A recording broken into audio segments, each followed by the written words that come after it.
Таджики являются потомки Абу ибн Сина.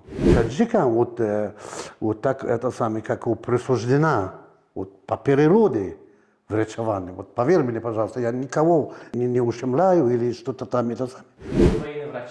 Да, военный врач, бывший. Европейцы, которые, значит, мужей не обрезаны, у них процентное соотношение рак, шейка, матка намного высокие, у тех, которые у них мужей обрезаны. Такие мигранты, которые со своим семьям здесь находятся, они ищут, вот где там обрезание делать. Вот, пожалуйста, наша клиника, приезжайте, пожалуйста.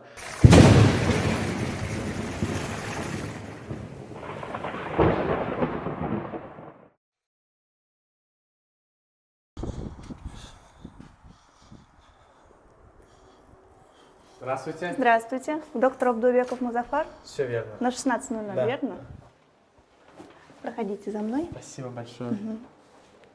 Музафарбек Бодурбекович, ассаламу алейкум. Я знаю, что вы из Таджикистана тоже работаете в клинике, хирург, уролог. Расскажите немножко о себе. Я-то знаю, но я хочу, чтобы наши зрители о вас узнали больше. Алейкум ассалам, спасибо. Да, действительно, я уроженец Таджикистана. 1982 год закончил Таджикский государственный медицинский институт по специальности хирургия, с последующей урология. Но хочу говорить, что Таджикский государственный институт в те времена это был один из величайших вузов, один из сильнейших вузов Советский Союз. Она занимала второе место, по-моему, после Сеченовский институт в городе Москве. Причина заключается в том, что когда была война, во время войны, значит, всех профессорский состав, медицинские, доктора наук, их отправляли в тыл, в Таджикистан, в Узбекистан, в Туркмению.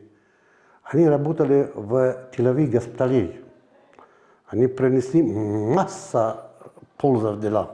Во-первых, они в этих республиках установили организации здравоохранения, готовили кадры, и плюс к этому они реабилитировали, повторно оперировали, сложнейшие корректирующие операции они именно привели в этих республиках. Так скажем, делились опытом. Да. И наши военнослужащие, благодаря хорошему климату вот этих республик, понимаете, они вот прошел быстро это самое, как реабилитация.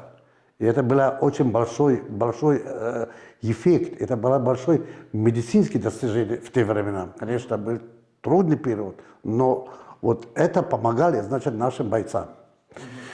Теперь, в 1982 году я закончил медицинский институт, потом, значит, клиническая ординатура по хирургии, с последующей первичной специализацией по урологии. Далее я работал врачом-хирургом, врачом-урологом в стационаре. Вот в сентябре месяц, ровно 40 лет, я работаю хирургом и урологом стационарно. В основном сейчас в нашей клинике это те операции, которые, значит, зависят от того, какие у нас посещают к нам наши пациенты. Исходя из этого, у нас не бывает вот, кому-то отказ, кому-то сказать, что идти в другой клинике, или где-то он будет, значит, это найти другого хирурга. Я думаю, у нас хорошие отзывы, ну, они есть. А так, значит, наши вот, пациенты, они всегда вот, звонят, всегда держат связь, но в доверии. Для меня больше всего интересно, в каком году вы переехали в Россию. Вот, еще интересно, как вы оказались в этой прекрасной клинике? Вот вы знаете как, по воле судьбы, когда уже распадался Советский Союз, это, конечно, и советские люди, для нас это была большая трагедия, хотя наша малая родина, это наша малая родина, Таджикистан это моя жизнь, это моя любовь, это мое детство, это мой народ, которым я горжусь. Именно Авиценн. Абу Али ибн Сина, да, вот. Таджики являются потомки Абу Али ибн Сина. И вот, между прочим, все таджики, вот Таджикский государственный медицинский институт, и вот таджики, которые работают в медицине, очень известны.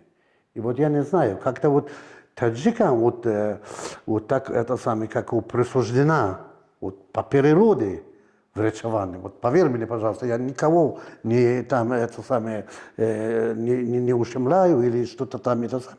Ну действительно, вот у таджиков вот это присуще у них вот это самое, у них вот природа им дала вот это самое врачевание, учителей вот таджики, это самое, поэты.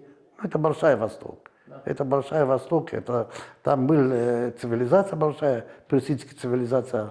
Ну, а история есть история, она то исчезает, то заново появляется. Да. Вот так. И потом, после вот это самый, как распад Советский Союз, я тогда служил, значит, это самый, как в состав пограничных войска в Республике Таджикистан. Последующее я провелся в Забайкальский край, потом, значит, в Дагестане, потом в Чечне. В общем, боевая травма – это тоже одна из моих ведущих специальностей. Это самый, как мою, как говорят, ведущая, это самый, как специальность. Я и занимаюсь очень хорошо боевой травмой. Военный врач. Да, военный врач, бывший. Вот на данный момент расскажите, пожалуйста, мне вот больше всего интересно, с какими проблемами чаще всего к вам обращаются мужчины? Вы знаете как, я вам хочу сказать, что вообще медицина, вообще организм человека, она имеет возрастная физиология. Возрастная физиология. То есть младший, допубертный, пубертный возраст, послепубертный возраст, потом средний, зрелый, старший и дальше, значит, старческий возраст. Вот каждый этот период имеет свои заболевания. Каждый период имеет характерно для своих заболеваний. Вот я говорю, что допубертные. Допубертные – это в основном заболевания мошонки, значит, это самые паховые системы, заболевания, значит, яички. Это криптархизмы, это варикоцелы, это, значит, различные патологии, значит, фимоз. То есть это сам крайнего плота, который делается обрезание. Второе, это идет, значит, с 18 лет. Это в основном, значит, до 25-30 лет это различные формы простатита, это заболевание, продающее половым путем осложненная форма, последствия этих заболеваний. Дальше идет до 50 лет, это в основном, значит, это самое как простатиты, аденомы простата. А свыше 60 лет там уже рак простата, рак мочевого пузыря, вот эти заболевания. Но плюс к этому есть у нас так называемые эндемические заболевания. Эндемические заболевания, то есть в определенной территории, допустим, вот в России, допустим, в Северном Кавказе одни урологические заболевания, допустим, мочекаменная болезнь очень часто встречается. Если взять вот Забайкальский край, там, значит, это самое, как воспалительные заболевания мочеполовой системы. Это пилонефриты, это циститы, это уретриты, это простатиты. Вот, и плюс к этому вот такой характерка зависит от этого самого, от места нахождения, это самое, как от экологических факторов, от других факторов, которые зависят, значит, от этих заболеваний. Мне больше интересно узнать у вас про такую традицию есть у мусульман обрезание. Вот это часть традиции мусульман или это на самом деле помогает с точки зрения медицины? Я вас понял. Вот мы об этом сейчас говорили, что вот у нас, да, мочеводящая система, есть органы, да, вот, почки, мочеточники, дальше идет, значит, мочевой пузырь, простата, половой член, и идет, значит, это самое, так называемый препуциальный мешок. То есть препуциальный мешок – это тоже один орган, который, значит, закрывает головку полового члена. Теперь, значит, вот есть два подхода вот к этому органу, два подхода. Вот. Есть религиозная сторона. Религиозная сторона – это в основном мусульмане, это в основном евреи, значит, евреи делают до 6 до 6 дней обрезания, а после рождения ребенка. А мусульмане с 6 это самые дней до там, это самое, как у 7 лет, до 7 лет. До остального вот в религиозное это самое, ну как вот это обрезание вообще. Даже до единобожия религии, вот во времена, когда, значит, это самое, еще не было единобожия, тогда обрезание использовался как жертвоприношение перед какими-то богами. А вот когда чистая, значит, это единобожная религия, это монотеистическая религия, это уже начинается с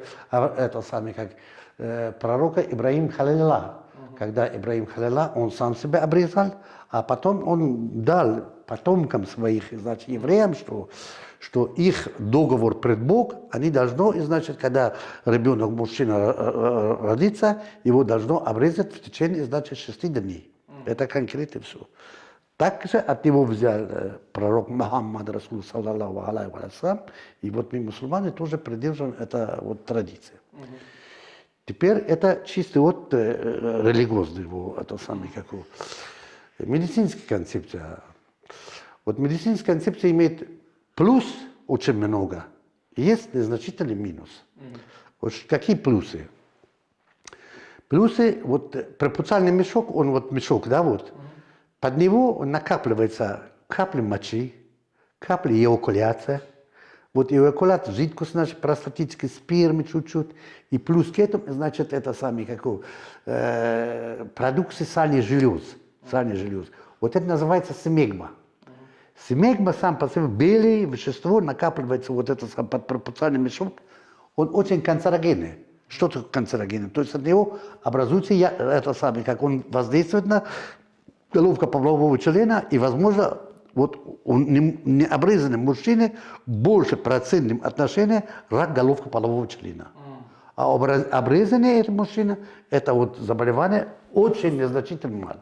Плюс к этому, во время полового сношения, вот эта смегма попадает у женщины во влагалище, и он попадает в шейку матки. Он вызывает раздражение шейки матки, я же говорил, что он канцерогенный. И вот те женщины, которые, европейцы, которые, значит, это мужей не обрезанные, у них процентное соотношение рак шейки матки намного высокое, у тех, которые у них мужей обрезанные. А если вот взять с точки зрения, вот так скажем, вашей клиники, делается для вашей клиники обрезание? Да, у нас, значит, вот здесь вот мы работаем 2 уролога, у нас Ардига, это самая клиника наша, которая является филиал, который является основной очаг, где операционные, прекраснейшие операционные. Она оборудована все это самое анестезиологическое, это самое дыхательное аппарат, все анестезиологическое, это самое какое оборудование.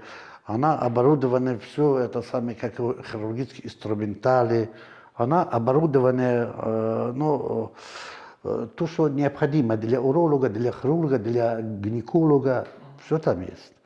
Поэтому, конечно, вот когда к нам обращаются, мы отвезем, значит, здесь обследуем, назначаем анализы, минимальные анализы. Это минимальный анализ, общий анализ крови, общий анализ мочи, время свертывания крови, значит, на это самое, на гепатиты, на ВИЧ, на сифилис.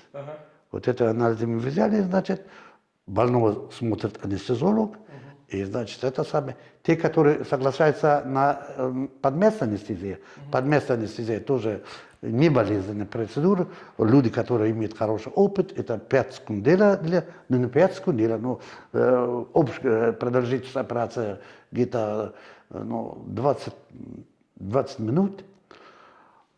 А можно делать под наркоз, особенно детям, вот до 13 лет, вот, делать под наркоз.